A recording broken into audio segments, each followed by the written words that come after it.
All right, Sean, it's 4 o'clock Eastern. Is it okay if I go ahead and get this party started? 6 o'clock in the morning, Eastern Australian time. Yeah, yeah, mate. We G'day. appreciate that. Thank you, thank you. Well, good afternoon, everyone. Good morning if you're like Sean, who is in Australia, and it's Friday morning there. We'll talk a little bit more about that later, but I want to welcome all of you to our Bloomerang webinar. We're back from our mid-year break, and we're going to be talking about donor surveys, specifically a survey that will supercharge your fundraising, one of my favorite topics. I'm Steven, I'm over here at Bloomerang. I'm actually at Bloomerang for the first time in a while in an empty building, but I'll be your host today for the next hour or so. Just a couple of housekeeping items before we get going here. Just want to let you all know that we are recording and we'll be sending that recording as well as the slides. If you didn't already get those, we sent them out about an hour ago, but if you didn't get them, don't worry, I'm gonna resend all that stuff, including the recording later on. So if you have to leave early, if you get interrupted, you gotta bounce, whatever it is, don't worry, I'll get all that in your hands. But as you're listening today, please feel free to use that chat box on your webinar screen. Ask questions, we're gonna save some time for Q&A. Introduce yourself now if you haven't already done so. We'd love to hear from you. There's a Q&A box, there's a chat box. You can use either of them, both of them, doesn't matter. I'll keep an eye on both. You can also tweet us. I'll keep an eye on the Twitter feed as well. But we'd love to hear from you. Don't be shy, don't sit on those hands. If this is your first Bloomerang webinar, I just wanna say an extra special welcome to all you folks. If you've never been on one of these webinars, hopefully it won't be your last one. We do them just about every week. In fact, we've got multiple sessions coming up in the coming weeks. We love doing these webinars. But what Bloomerang is, if you've never heard of Bloomerang, we are a provider of donor management software. So if you're interested in that or just want to learn more about us, check out our website. We're pretty easy to find. There's all kinds of videos. Do that later because we have a very, very special guest. Sean Triner is here. I'm just blown away by his generosity. It is 6 a.m. Friday in Australia where he is, and he was willing to do this webinar for us. He reached out to me, wanted to do it. This is after he did a fantastic webinar for us back in March regarding all of the COVID fundraising and disaster fundraising, crisis fundraising that he had seen in Australia because they were kind of ahead of the curve. Sean, how are you doing? Are you okay? Are you awake? Are you okay? We love you. Thank you for doing this. How are you? What? Who? Where? What? That was a Yes, lot. I'm good, thank you. You're awesome. Thank you for doing this. Thank you, and thank you for doing these series. You have so many awesome presenters on here, and I feel like I'm in very good company indeed. So I really do appreciate that. It's fun for me. So take over. You got this awesome survey mojo that we want to hear about. So I don't want to take any time away from you. I'm going to shut this down and let you take it away, my friend. So go for it. No worries. Well, thank you very much, Stephen, and hopefully, please everybody do ask questions. Certainly ask questions. I love questions. So I'm going to kind of go through this quite quickly, but please do ask questions. And please do come to mosaic.com, do tons of free stuff as well as paid membership. But please come and have a look if you've not heard of us before. If you have, then tell people, if you like us, tell people in the chat, but don't forget to choose all panelists and attendees, or otherwise you'll just be telling me and Stephen, which is fine. Thank you. So I've been in fundraising forever, as it said in my bio, since the 80s, and I set up a company that just literally works alongside for active learning, where we work alongside charity staff, producing product with them. So we don't actually produce the product, whether it's a direct mail appeal, a new type of newsletter, or a survey like this. We just help them, the staff. So we're all about capacity building and teaching as you go. So it does make profit. We make more money for you, but we also make sure that you know how to do it yourself next time. And one of the biggest tools that we've ever had is this survey. Now, if you've ever seen me speak before at anything, you will know that I talk about this survey in everything. I could be talking about COVID. I could be talking about major donors, bequests, monthly giving. I could be talking about appeals, newsletters, anything at all to do with individual donations. And I will mention this survey because there is nothing more powerful in fundraising than knowing your donor. And I'm not talking about knowing donors as a group. I mean, knowing each and every donor. Basically, this survey allows your communications to each and every person who is on your file to be treated like they were major donors. So just like a major donor fundraiser would find out exactly what Sean Triner likes, that he likes diving, that he cares about women's and Aboriginal Torres Strait Islander issues, and blah, blah, blah. They'd find that out, and then they would tailor their communications with me as a major donor. And this survey allows you to do that in a relatively simple way. It's certainly a simple process of how to do that for each and every donor. So these surveys should definitely be at least annual. We usually do them annually, and then you might do one half yearly, like certainly with COVID, I would recommend doing 2 this year. But also you might do them as a welcome package as well, part of the welcome process. This is a chap called Derek. He works at a cancer organization in Manitoba in Canada. And you can see his desk is at an angle because of the weight of those surveys that are coming in. He was very proud and pleased with all those surveys that have come in from his work. And those surveys managed to find him more bequest leads, so people who said they might put his organization in their will, than anything he's ever done. The survey is the biggest source of bequest leads of anything that has ever existed to my knowledge, this particular type of survey. It is fantastic. So if you have any slight interest in bequests, this is the thing for you.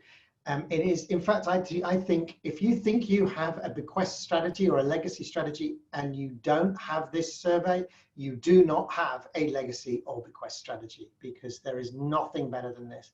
Not only does it identify those people for you, it also tells you exactly how to ask them about putting your charity in their will. Now, as a treat for you, because Stephen's very generous and wonderful with Bloomerang and what they're doing, but I put together this special thing for you. I will put it up at the end, mercyanic.com/survey. If you go in there, I've actually got a 6-page, technically, of actual stuff that is telling you how to do the survey. Step 1, do this. Step 2, do this. Obviously, you still need to do the work, but that's for a digital and a direct mail version of this survey, how to go about it. So obviously, I'm going to talk to you about that now, but I'm also going to give you that wonderful free resource. And you can just basically go to there and get hold of it. So please, please do.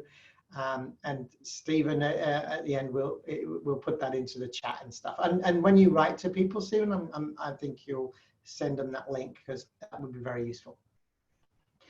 Right, what is this? What is so good about this survey? I don't know if you noticed that currency. I actually took that picture of our cash from various different countries when we were doing quite a lot of speaking at international conferences.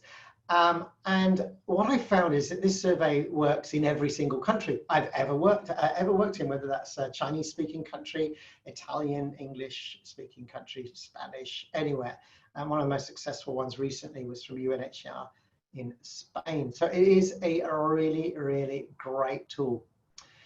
And what it does, what we want to try and do, one of the main things, and probably the most valuable thing out of this, but not the only reason that we should do this survey, is because it will get more bequest leads than any other tool. To give you an idea of the context of that, here in Australia, something like 90% of all bequest leads and known bequests that are identified in this country come from these kind of surveys across various charities. It is so huge. It might only be 85% or something, or 95% or something, but it is huge. There is nothing that gets more bequest leads than this. So it is an essential thing for your bequests. It also, by using this survey to communicate better with your donors, and there's an example from Save the Children in New Zealand, by combining people's answers with hyper-personalization. So Save the Children might say to me, Sean, I've got this project in East Timor for education for girls, where girls, blah, blah, blah, a bit of explanation.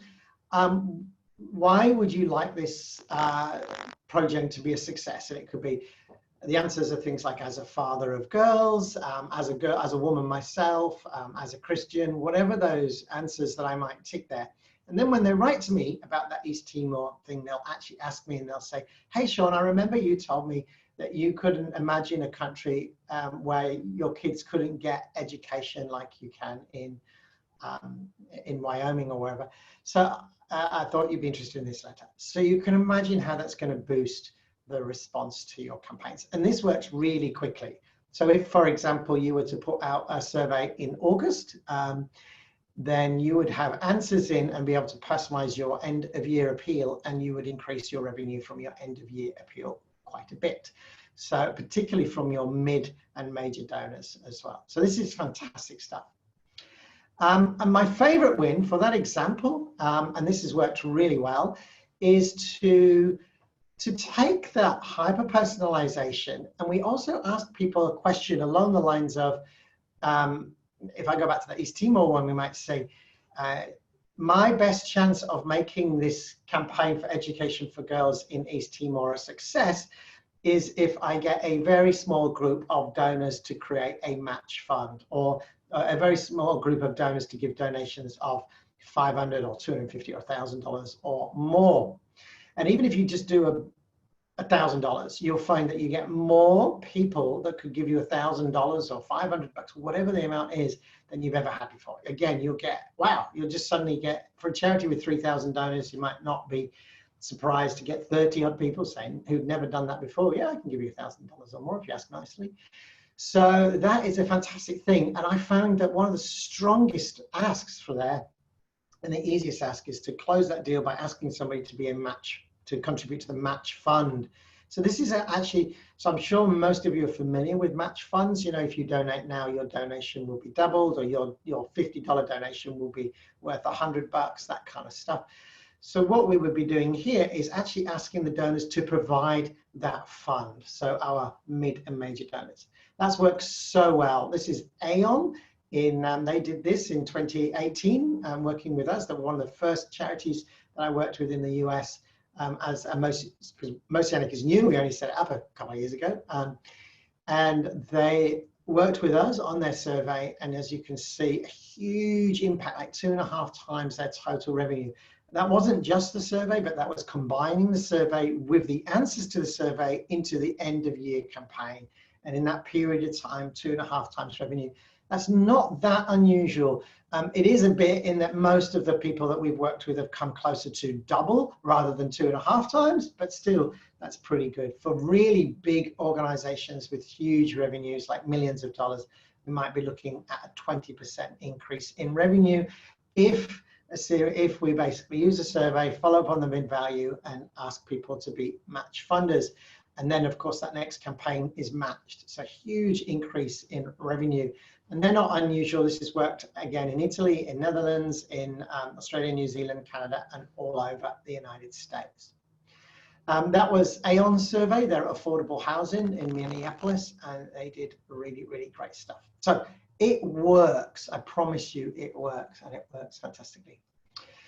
So donor surveys, yeah, everybody. I mean, a lot of people, oh, we do a survey. Of course we do a survey. We ask customers about our newsletter and things like that. Why is this one so special? What is different? Well, I mean, what about you? Have you done any surveys before? I just want you to think about what are you trying to achieve with your surveys? Is it for some PR?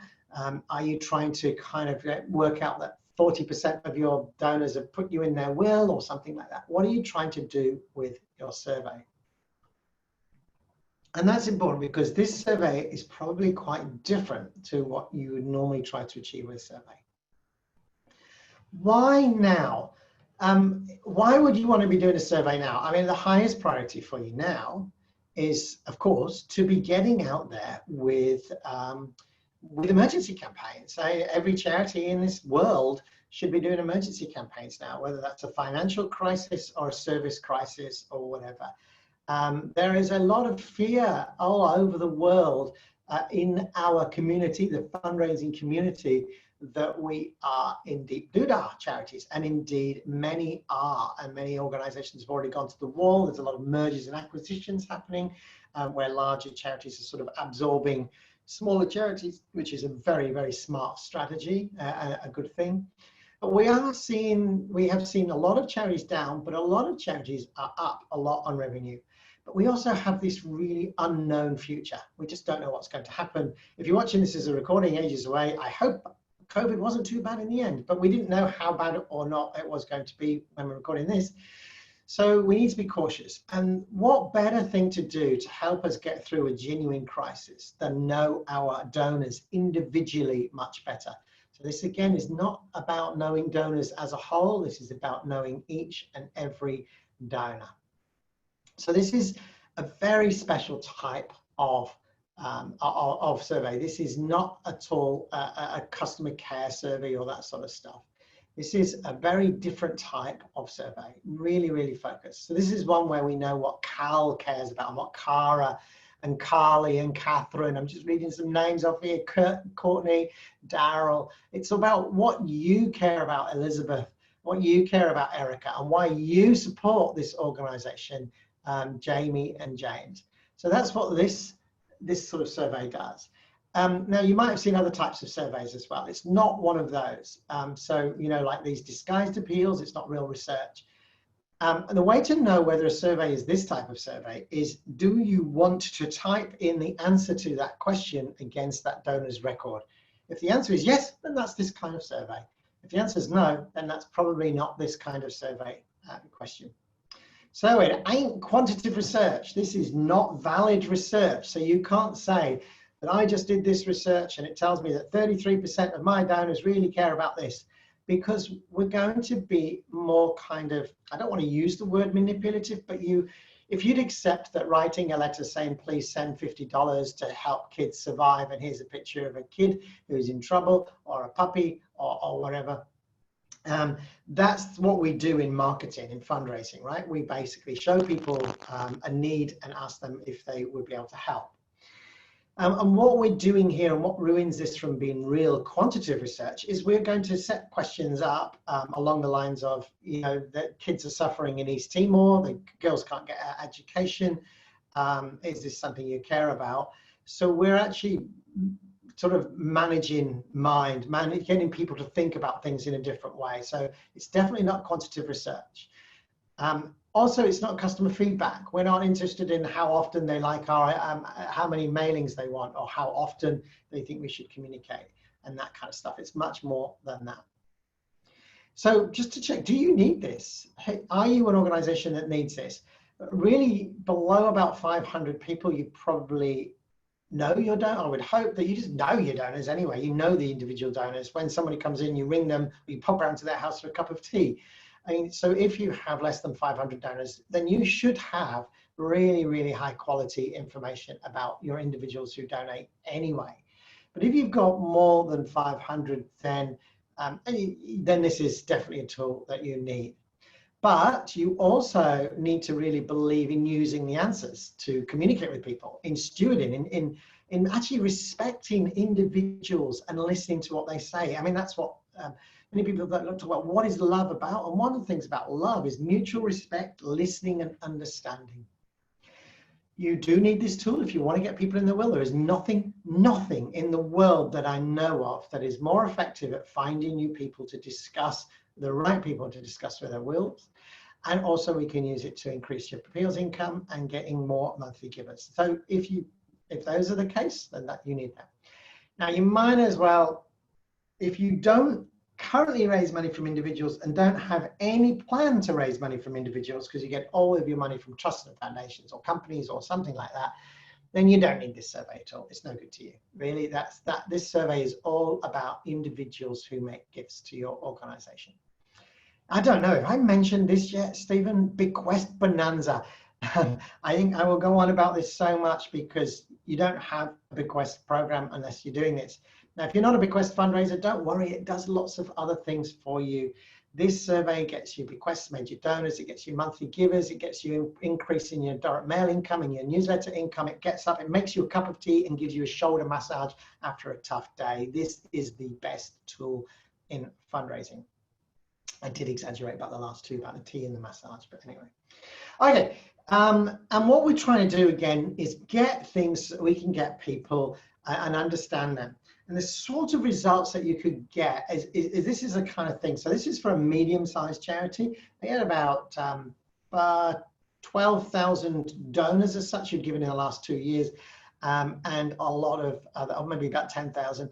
But then they had a lot of other people on their database, and they really wanted to reactivate people, find out about them, and understand those individuals better, so they could communicate with them better and try and reactivate, and of course get more donations in the future.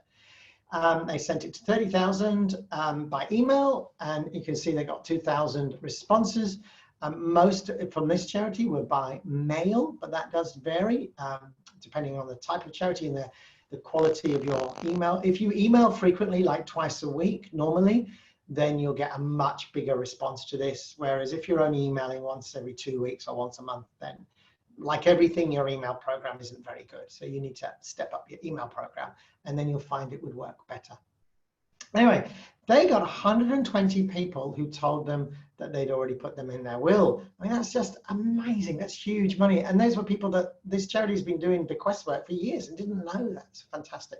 They also got a load of leads for bequests, and they got 343 people said, we will give you $1,000 or more if you ask nicely. And they got that money. They got a lot of that money. They did really, really well with that money. They came very, very close to doubling their Christmas campaign. It's just fantastic. And they've obviously been following up those major donors and closing down some big leads as well. So they did that in 2018, I think it was. And they were one of the first to do that and helped us get an idea. And this is another one.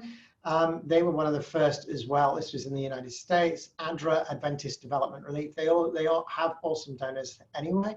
But you can see one of the fascinating things about ADRA is because they have a pretty good email program, and you can see that their mail response rate at 4%, which is very low for Australian standards, but kind of normal, I guess, for a charity that's mailing more than once a month in America. You can see they just got just less than 4%, and email they got 3 1/3%. I mean, that's just amazing. So well done those. And again, some huge responses in terms of the volume of major donor and bequest leads that they got. Fantastic results. And that's what their survey looked like. And they literally, it looks like it was designed in Word. I mean, it's pretty, you know, just it's not the most attractive survey compared to the other one that I just showed you. Anyway, I'll show you some nice ones as well. But it doesn't have to be attractive. Now, within this survey, we really want to be focusing not so much on the what or the which. So not asking people which of these is important. I actually don't like asking donors. By the way, I'm an evidence-based mathematician. So I'm going to tell you stuff which I've got tons of data to back me up. And if I'm going to tell you stuff that I don't have data to back me up, I'm going to tell you. So I don't like, and I don't have any evidence to back me up here, but I think it's kind of rude to say to people which is the most important area of our work, because I don't know, how can I choose between, it's not fair for me to be deciding whether your work with homeless is more important than supporting families in crisis, or working with young people in crisis, or drug, alcohol and gambling rehabilitation. I don't know, because I'm not an expert in those areas and I've never been impacted by those areas. Now, I'm sure if I had a family member who had a drug, alcohol or gambling rehabilitation problem, then I would probably prioritize that one. But what I'd do is I would assume that Salvation Army's donors all care about all of those things. And sure, if someone had a family member, they might care about one thing even more. But I could get richer information by asking them, why do you think our work with the homeless is important? And another question, why do you think supporting families in crisis is important? And another question, why do you think our work with drug, alcohol, and gambling rehabilitation is important? And in that answer, I'll say, because I had a family connection. So I'm going to get much richer answers if I split those up and ask people why about those areas of the work that my organization does. Because otherwise, I would just take drug, alcohol, and gambling rehabilitation, and you don't really know me any better. You don't know that my uncle had a real problem with gambling or drug abuse or whatever. You just don't know that.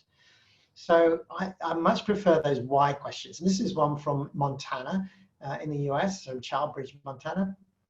And they're in Billings, very small town. But you can see how they're really trying to sort of break down into why you support the work of Childbridge.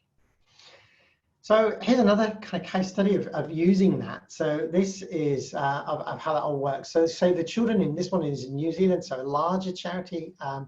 mailed 20,000.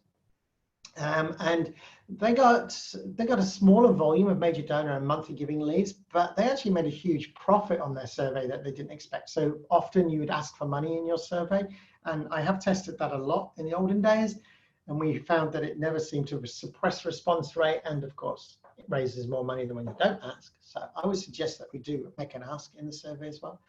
But they got 38 confirmed bequests which were new to them, and 118 people told them that they would like to talk to them about putting them in the will. Those numbers are so big. I mean, these are really, really important leads.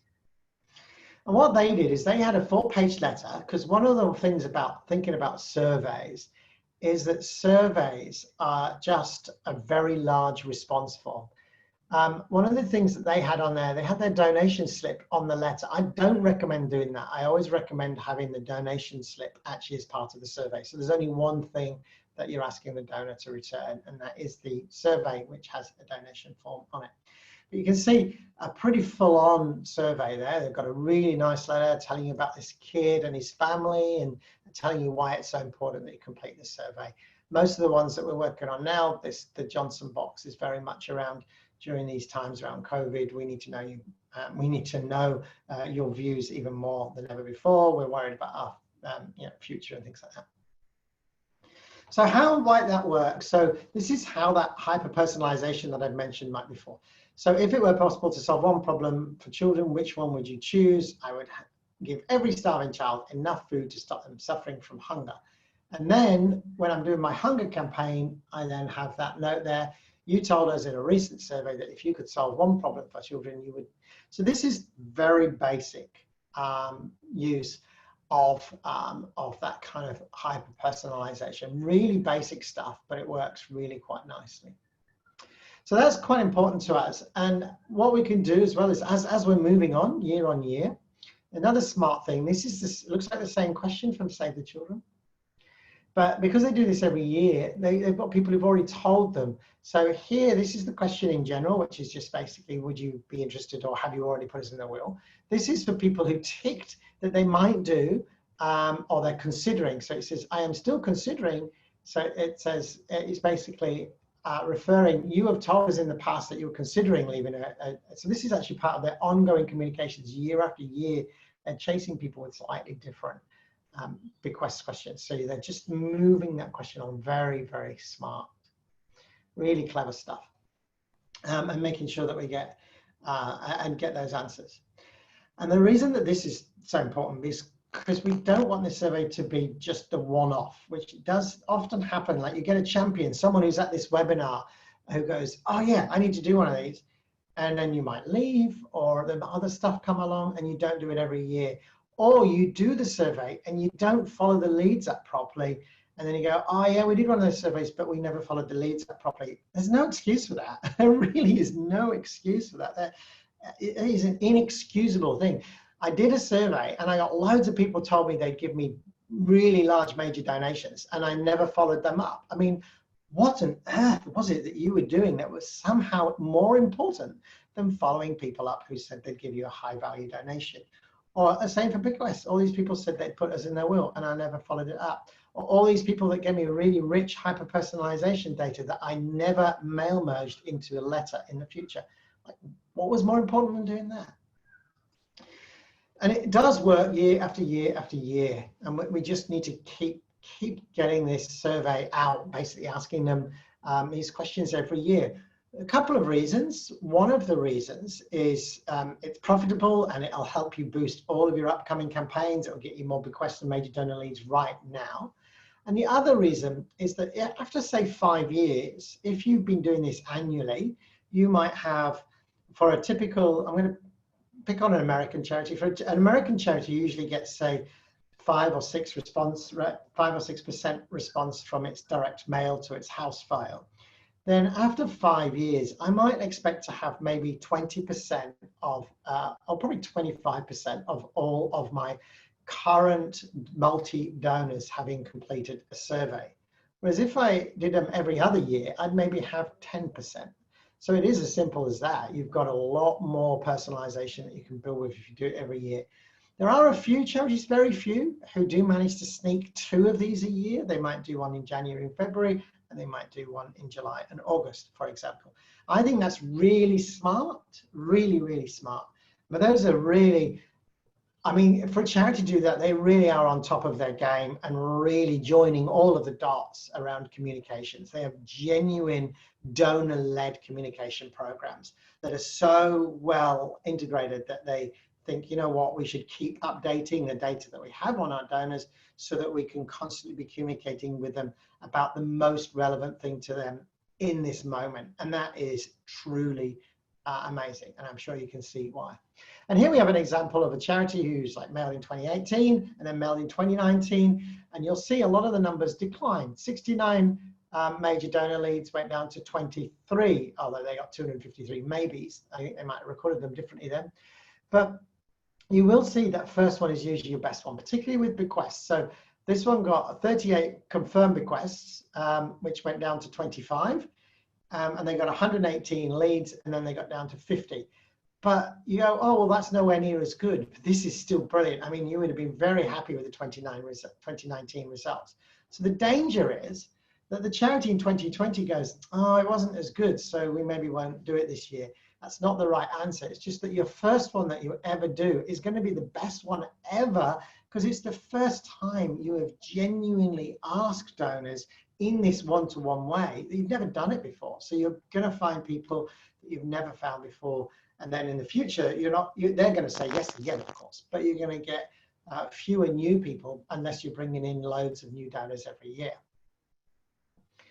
So what are the problems with this survey? Why couldn't you do one between now and Christmas, for example, for your end of year campaign? And my recommendation is everybody on here, find a way, even down to dropping a newsletter in August if it makes room. Find a way to get this survey out in August to September. So maybe mailing it towards the end of August, towards the end of the holiday season in Northern Hemisphere, so that you have just enough time to get your answers to use for your end of year campaign. I prefer to get one out in the next couple of weeks, just so that I can get a match fund as well in between and ask my major donors. But I don't need to do that, because the major donor follow-up, a lot of that would be on the phone and in person and very quick. And we do find asking people to contribute to a match fund is a really, really quick way of getting those donations in. The time as well. Time is always an issue for us fundraisers. We haven't got time. I think the way to do that is step back and go, what is it that I am spending my time on that is more important than actually asking the beautiful, wonderful people who support my cause why they care about the different areas of our work? I mean, what is more important than that? And what is more important than finding people who say, you know what, I might give you a really big donation? What's more important than that? Data entry, this is actually probably one of the biggest barriers. I thoroughly recommend that you use a caging agent or somebody, a business who specializes in entering data for you. And there are survey entry companies around the country who you can basically ask them to put the data in for you. It does mean that you might pay between $1 to $2.50 per data entry. I can't imagine a case where that's not good value, because that is really, really, really good. If you're really small, perhaps with less than 3,000 donors, so you'd expect perhaps 300 or so responses, then you might do it yourself, but then I would definitely do double entry. So one person enters and the other one just checks stuff, just make sure it's right. So it is a bit of a pain to do that. But I have had charities who said, oh, we'll probably only get 150, so we'll do it in ourselves. And then they've got like 700 or 800. And they go, I wish we'd have outsourced this. And then they had to hire some temp staff, which is okay. It's always a nightmare because somebody's got to manage that temp staff. And then the easiest way for data entry tends to be you would have a digital version using software like SurveyMonkey or something, as well as a mail version. So you would basically just type the data into your digital one. It's the easiest way of capturing the data. In terms of capturing that data and putting it onto your own database, there are some issues along with data storage. And if you are using a paid version of survey data, then as long as you are making sure that you enter the unique reference number, you would be able to give that file to your mail house, who would be able to make sure that they can use the data from the survey as well as the selection data from your normal database to do it. But if you are using a smart database, such as, let's talk about bloomerangs, then I would make sure that you talk to whoever you're working with there to make sure you can get that data stored in a usable way. One thing I do see people do is type in this data in notes. That is practically useless. So don't type it in notes. You would need special fields to be storing this data. Budget, simple but worth it, yes. It's when you're budgeting for this, make sure that you plan this thing well, and you do appreciate that it costs a little bit more than a direct mail usually, because it's a bigger package usually in print, and it might in some countries take you over the limit. I'm actually going to show you a fantastic version of one I've just got from the United States when we finish the presentation, and we'll go to full screen video for that, and I'll show you a cracking one that I received from the US. And you can see that I think the postage on this one was $4 or something, because it was coming to Australia, but I imagine that they were spending the best part of $1 even within the US to post it alone. But really smart stuff. The other thing is getting teams. So if you're a bequest officer, you're thinking, I definitely want this, but you probably haven't got the budget for it. And if you're thinking, if you're a direct marketing person, a direct mail you're probably going, oh, I want this, but how am I going to fit it into my already crowded timetable? And what about if you're a major donor person, then you're also thinking, well, I really want this, but I don't even know how to make a direct mail. And that is not a criticism. You shouldn't need to, because that's not your job to project manage direct mail or even email campaigns. So we really need cross-team buy-in. We need whoever is the bequest person, whoever is the major donor person, and whoever is the direct marketing person to work together on this, knowing that most of the impact won't actually be for that direct marketing person, but they're going to have to do most of the work. So that's where we really genuinely need that teamwork that you all talk about, but we need it to actually really happen with this thing. And another barrier is, do not underestimate.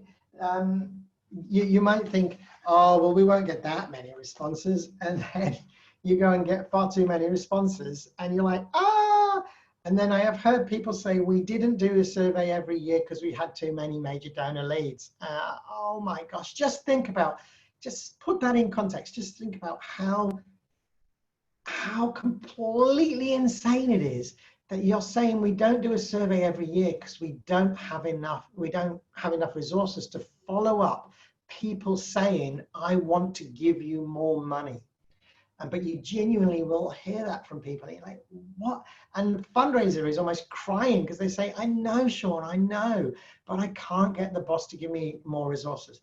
One of the things that we've begun to use over the last 2 years to use this survey to help with is to convince the budget, the purse string holders, that this survey is the thing that can help you get those extra resources. Now, I've just kind of given you an overview of it. I am going to show you a survey, and I've actually got, if we have time, I want to answer some questions as well. And if we have time, I'm going to show you some advanced survey techniques as well that you could weave into your survey, some really smart ideas. But we'll see if we have time. But I am here to help you, and I do free calls. So I'll give you a URL as well for the free calls so that you can just have a connect with me. But if you do that, bring the purse string person on. I'm not going to talk to you because it's no point, because you'll never get the budget unless we can all talk together. Okay, now to do the survey. I'm not trying to sell you my services, by the way. I'm just trying to convince you to get this survey out. What about this survey right now? One of the issues that we've had now is we actually recommended to our clients that in March, they suspended their survey plan and got emergency campaigns out. The reason for that was not from a donor's perspective, it was from a staff perspective. Basically, there was nothing more important than getting those emergency campaigns out, those emergency radio advertising, which has had the best results ever, or certainly since I've been in fundraising since the 80s. Newspaper ads, just basically the highest priority was to get COVID emergency campaigns out. Now that they've all done that, and nearly all of them are really working on, of those new donors they got on board, they're trying to convert them to monthly giving, which is working ridiculously well with highest penetration rates in phone call ever. So some really good stuff there. But why would we send a survey now? Because haven't we got, not only just us, but haven't our donors got other things to do? Aren't they worried about their jobs, their family, and they might have lost loved ones? You know, there's lots of things that might be affecting them right now. So this actually comes up, and it's like what we're saying here is the charity, by saying that, is saying our donors, these people who, these beautiful, wonderful people with so much love that they just give my organization, whether that's a theater or a cancer organization or a mission or whatever it is, an environmental organization looking after the local lake, whatever you are, when you're going, haven't our donors got enough things to do right now? Well, let's give them the choice for a start, but also, why do you exist? Of course they want, they care about you. They're the ones that funded you in the first place. They want you in their community. And the answer, as we've seen from arts campaigns, is that arts might be the least relevant thing in some people's minds in terms of COVID, but emergency campaigns around arts are just rocking it at the moment. Really fantastic results. Like Sydney Theatre Company and the organisations like this, they might be double or triple their normal annual campaigns income. So haven't our donors got other things to do right now? Well, the answer is maybe, but that doesn't mean that they're not going to do this. And they are going to fill in this survey for you, and we want to be relevant. Another big one comes around bequests. Well, hang on a minute. People are dying in huge numbers. Should we be talking about bequests right now? The answer to that, of course we should. But we need to be sensitive, and we need to really think about this. But bequest and will writing is up in every country that I've seen data from. More and more people are putting charities in their will right now than ever.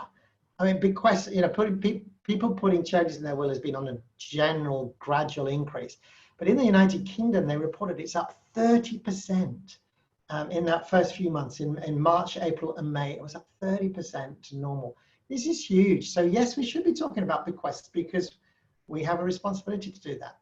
There's this organization called Roger, I don't know how, or Rogari, which is a fundraising think tank. Loads of super smart people from all around the world. And then what they were doing here about this is, if a charity declares that its needs are not as great as others during the pandemic and choose not to fundraise, it is taking the right to choose from the donor. This is not donor-centered fundraising. I imagine that every single person watching this webinar, whether live or on the recording, believes that they should be a donor-centered fundraising organization. Well, if you're not asking your donors about themselves with surveys and about whether they put your charity in their will already, if you're not asking them now, you're not a donor-centered fundraising organization. And the last one, shouldn't we be concentrating on emergency funds? If you haven't done an emergency appeal, then just hang up right now, get off this webinar and get your bloody emergency appeal out right now. I can't imagine any organization anywhere in the world that shouldn't be doing a COVID emergency campaign. So get your emergency campaign out.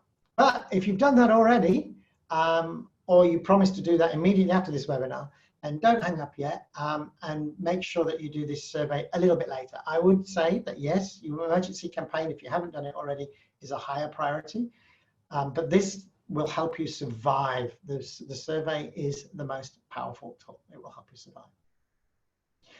So just a little reminder, I'm hoping that we're going to have time for some questions, but just a reminder to do this every year. So please don't think that this is a one-off. You really do need to do this every year.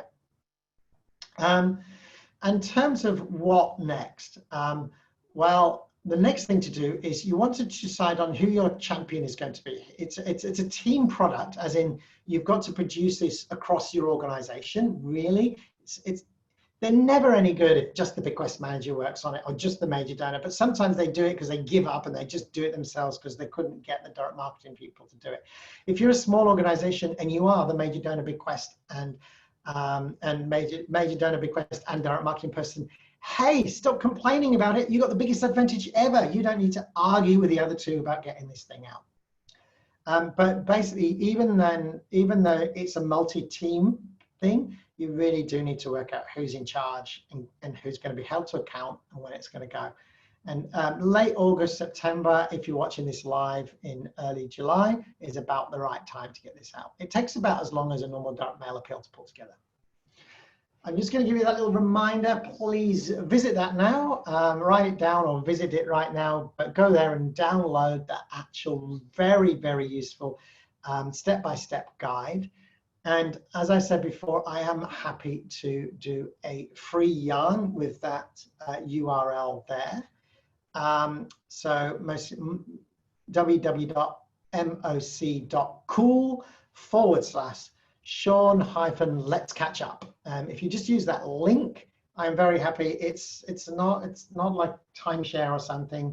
And it's only really useful if you have more than 500 odd donors, really, because to save my time as well as yours, please. And bring whoever's in charge of the purse strings. So otherwise, you're just gonna go away saying, yes, I want to do this, and then emailing me, and I'm gonna have to meet you again with this person. So let's just cut to the chase. We're in a rush here to get this survey out. So bring the boss, and I'm happy to do that. And I've done about 100 free calls during COVID time. So please, please use me. I'm here for you. Oops, I'm gonna stop there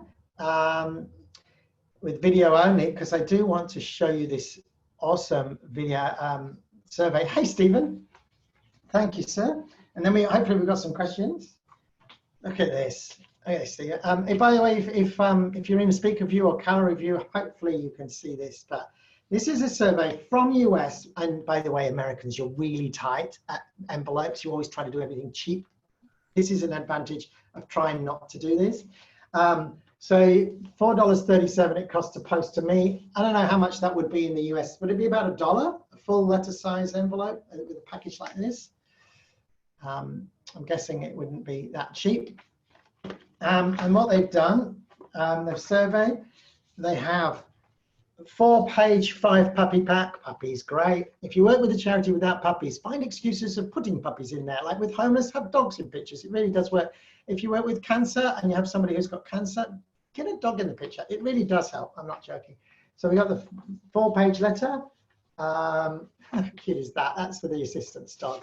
I mean, yeah, you are cheating with dogs. It's not fair. Anyway, 4-page letter, really strong letter, telling me that pretty much the most important thing I can do, other than eat and breathe, is to fill in this survey for ECAD. And then here's the survey, just to give you an idea of how they physically look.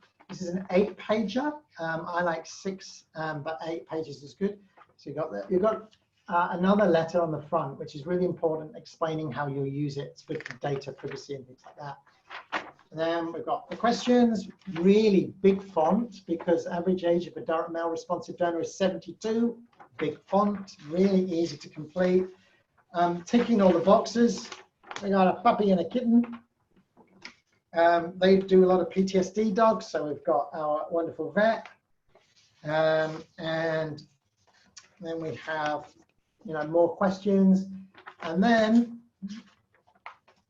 the donation form is one whole side, which is what you should be doing on all direct marketing. All direct mail should have a letter size response form. And then they've got the details on the back.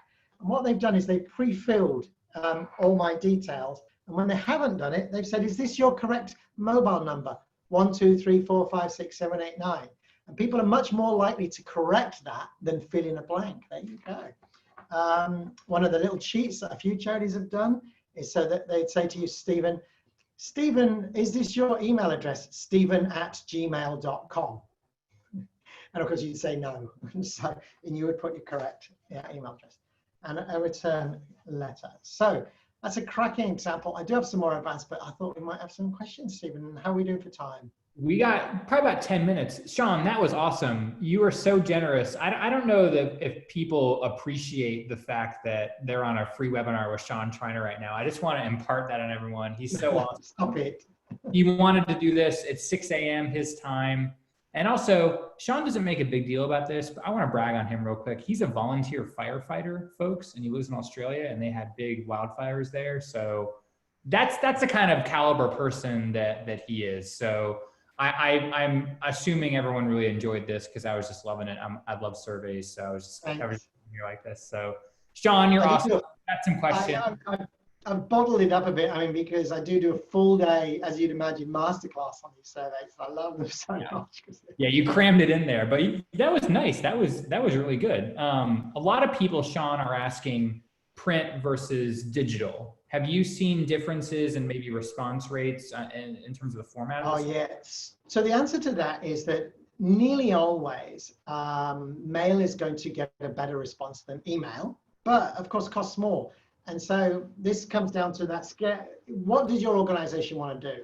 Maximize net revenue is much more important than saving money. Basically, I'd rather spend twice as much and raise twice as much than cut costs. So mail, never make that decision based on saving money. That is never ever the right decision. So make the decision based on which is going to get you the best net return. So if my organization was, say, Charity Water, where the majority of their revenue is from digital and email, then I would do a 7 or 9 email series around the survey. And by the way, if you're going to do digital, minimum 5 emails. Otherwise, just don't bother. Just go home and sulk. 5 email series minimum for a survey.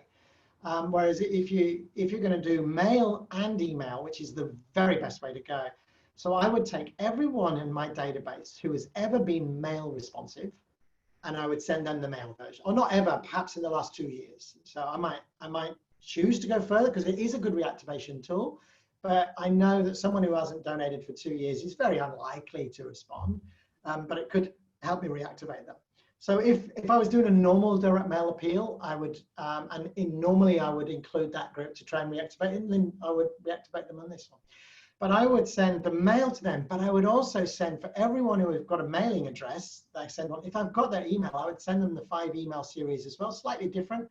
Like the first email is a picture of the outer envelope. I've sent you this letter. Can you have a look out for me, please? It's a survey, but if you want, you can click here. The next one would be a picture of the survey saying, did you get this? Can you complete it for me? The next one would be a reminder saying, I haven't heard from you. You can click online. The next one would be click online. Deadline is in 24 hours or in 2 days. And then the last one, deadline's in an hour. Please do that. That's the kind of, for me, the key there is minimizing your time writing those emails. So I would actually write the same email and forward it sometimes, because that can actually really save your time. Time is more precious, particularly for smaller organizations, than cost. So I would do mail everyone who is mail responsive, email everybody who is mail responsive as well as the letter, and email everybody who is email responsive but not mail responsive. And then I would email pretty much everyone I legally can email, whether they've donated or not in the past, including volunteers, staff members, board members, ex-board members, everyone that I can legally and has in any way interacted by email with your organization in any manner in the last 6 months. So if you're at a hospital foundation or an organization like ARTS, and you have this tussle between marketing or in case of a hospital, patients, this is one of the best acquisition products ever, because often the hospital will allow you to email and mail this to past patients. And that's really, really, really helpful. So I would include volunteers and what have you, certainly in the email version. I'd like to test the mail one. It depends on your resources and how big you are. But non-mail responsive people you could expect to not get huge responses from, but I would definitely do both. Okay, so we got what you said on the frequency of promoting one survey, but how often should you be surveying people? Is it annually? Is it kind of on a rolling basis based on their individual recency? How often should people be doing that? Well, in a perfect world, it would be on a rolling basis, but this administrative burden is too great and it doesn't actually make financial sense in the end. So what I do is sort of a bit of a hybrid. So I would put it in the welcome cycle. So a new donor comes on board, gets a beautiful thank you, and then they get the survey, which is slightly different to the standard survey, very, very tiny changes in the letter and the first questions. So that would be my rolling cycle. So small numbers after every acquisition from all sources, and that would usually be produced in-house, just in time. Unless you've got huge programs bringing in tens of thousands of new donors, at once. If you're just bringing in 100, 200 new donors, then I would probably just print them out, stuff them in the envelope myself, and post them out. In terms of how often to the majority of your people, then I would definitely I would aim for minimum 1 a year. And if you're a sophisticated organization with a really good database system and a smart person on the analytics and can do your, and really know what your next campaigns are going to be, so basically an advanced charity, then I would move to twice a year. If you're that advanced, then please spend some time with me before you do that, because I'll show you some, I mean, we've given you the sort of the simple version that will work for everyone, but there's some more challenging versions that we could do that would have a greater impact. And indeed, in the PDF that I've sent to you to share with people, there are some advanced questions at the end just to give people an idea about pairing questions. Cool. Sean, you made me think of something when you mentioned a new donor survey, but have you had any success with surveying lapsed donors specifically along the lines of, what would it take to have you come back, that kind of thing? Not like that. That isn't that kind of survey, but just using this survey for that purpose with exactly the same questions does reactivate, but I would just test it. I would be cautious if it's your first survey. That's not the purpose of it. The purpose is to get to know your donors right now. But if you have a reactivation program anyway, I would test it against your other things. And by the way, I used to say you need a couple of thousand donors to do this. And then an organization in the UK with 600 donors did it and got the most amazing results. So that's why I've said you need 500 donors really to make it. And then since then, I have had organizations that have done it with even smaller volumes, but I'm kind of like, why don't you know all your donors? I mean, if you've got a database of 500 donors, really that's only 200 people who've given to you in the last 2 years or a year or whatever. You know them. Come on, you know them. Go say hello. So, yeah, I even for that sort of level, for reactivation, if I was producing it for 500 people and I had 200 current donors and 300 lapsed, I'd mail it to all 500 simply because the cost of mailing it is insignificant compared to the cost of my time.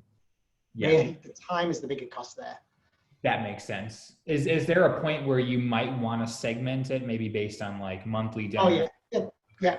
So, and we do different, and certainly in your second survey, you would have different versions based on previous answers, but only if you have more than say 15,000 donors. Below that, it's not really worth the effort. But having said that, it's personalized. So you don't have to. If you don't know how to, don't worry. But if you know how to personalize stuff properly, then that major donor question might be, so their major donor question in this one, they have, within the next 6 months or so, do you think you could be in a position to make a special donation of $200 or more to participate in our matching fund campaign to help children who urgently need an assistant dog? So that $200 there, can you see me? I can't see my video anyway. The $200 there should be personalized, really. So it might be 4 times previous gift, which is and a minimum of $200, something like that. Some sort of algorithm based on their previous giving. That makes sense. Yeah, if you know how to do that. If not, just put $500 down. I love it, Sean. This hour flew by. I know we didn't get to all the questions, but how can folks reach out to you later on? I'm going to send them that link, but is there a way? I'll put it in the chat as well. But I did notice a question for a big organization, how realistic is to individualize? I mean, that is what it's for. It is very realistic, and that's what you should be doing. By the way, to answer that question, that is exactly what you should be doing. Anonymous, whoever Anonymous was. Okay, let's see if that works. So the first link I've put up is how people can click that link, mock.cool Sean, let's catch up, and you will email that for me, I hope. I'm putting it in the chat. But if you use that link, it will get you into my diary. Thank you very much. It'll get you into my diary. And then you'll be able to pick a time. There you go. So you can pick a time with me and it's in your time zone. And then I'll turn up on video and go, hello. But only if you bring your boss. And I will ask you, is the boss coming? Or you're the boss, because otherwise it's just not a good use of your time. You see? And then, yeah, indeed, that other link that you had there, if you click on that one back for me on that one, there you can get, that's just join Messianic. So if you go to messianic.com/survey, you can just download that. And we put that up. Christiana did that for you this week, Stephen. So she put that up. This will be really helpful for people who, particularly smaller, well, actually for all organizations, very, very useful guide. This is awesome. Sean, thank you so much for doing this. It's awesome to hear your voice and see you, even though you're 50,000 miles away or however many. Yeah, I know, it feels like that, doesn't it? And thank you. It has been a very tough and emotional 6 months or 5 months of this year for many of us. I've really loved working with charities, the free and the non-free, and going through that journey through COVID. Lots of tears. I'm sure you guys had that as well. But I wish everybody well. I wish you, your organization, your cause well. And thank you so much, Stephen, for hosting this and doing this for free. It's a wonderful gift from Bloomerang to the fundraising community. And thank you, everybody else, for turning up. You are making the world a better place. So yes, lots of love. Thank you all. It's awesome to see a full room. I know the fiscal year just started for a lot of you, so thank you, thank you. Nice way to end the day. But like Sean said, we've got lots of good stuff on our website. I want to tell you about a cool thing we got going on. We're giving away some scholarships to a coaching program. Email me about this if you're interested. It's a 4-week coaching program, free scholarships, and we got some awesome webinars coming up next week. We've got 2 webinars instead of our usual one. We're going to be talking about capital campaigns and about transitioning from government grant support to individual fundraising. So they're going to be really good sessions. So just check out our webinar page. They're totally free, happening next week. You'll get the invites. Don't worry. If you're on this, you'll get the emails to those. And I will email everyone today's session, the recording, and the slides later on today. I'm just going to upload it to YouTube. I'm going to ride my bike home, and then I'm going to email it. So be on the lookout. I promise you'll get that today. But hopefully we'll see you again next week. So have a good rest of your Thursday. Have a good week. Have a safe weekend. Stay cool out there. Stay safe. And we'll talk to you again soon. Bye now.